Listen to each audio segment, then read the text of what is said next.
Un o englynion ola y bardd Hedd Wyn. Os ewch chi i eglwys Llanedwen yn ne Sir Fôn, mi welwch chi ar garreg hardd un o'r englynion ola a luniodd y bardd Hedd Wyn.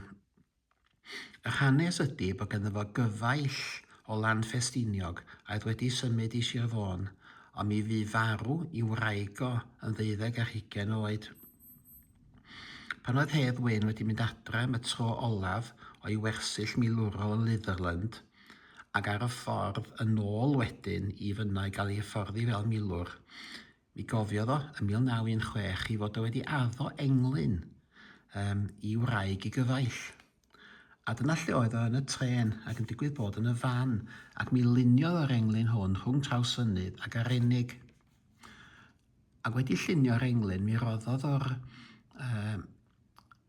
yr englyn ar damed y bapur a'i roi o i'r gard.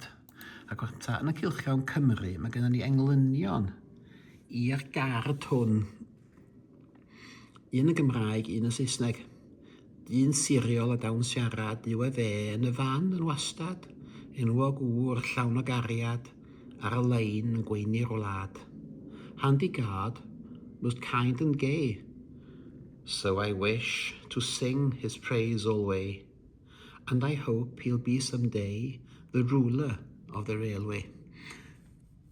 Yn ta waith, mi roedd y bardd yma, y gard hwn,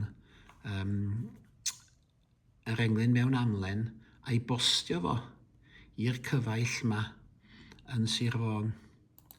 A dyma'r garreg y mynwent Llanedwen, ac un o englynion hyfryta, gallai un o englynion gorau fo fan hyn. I Katie. Katie annwyl briod John R. Jones Meirionfa Blaena Ffestiniog. Cwsg i son wraig dirionaf, yn y bedd, nid oes boen ag anaf, uwch dy lwch daw awel haf, a gwewyr llawer geiaf. A mae werth myfyrio dros yr englyn hwn, os mae o'n englyn clyfar dros ben. Cwsg is hon, wraig dirionaf, yn y bedd, nid oes boen nag anaf.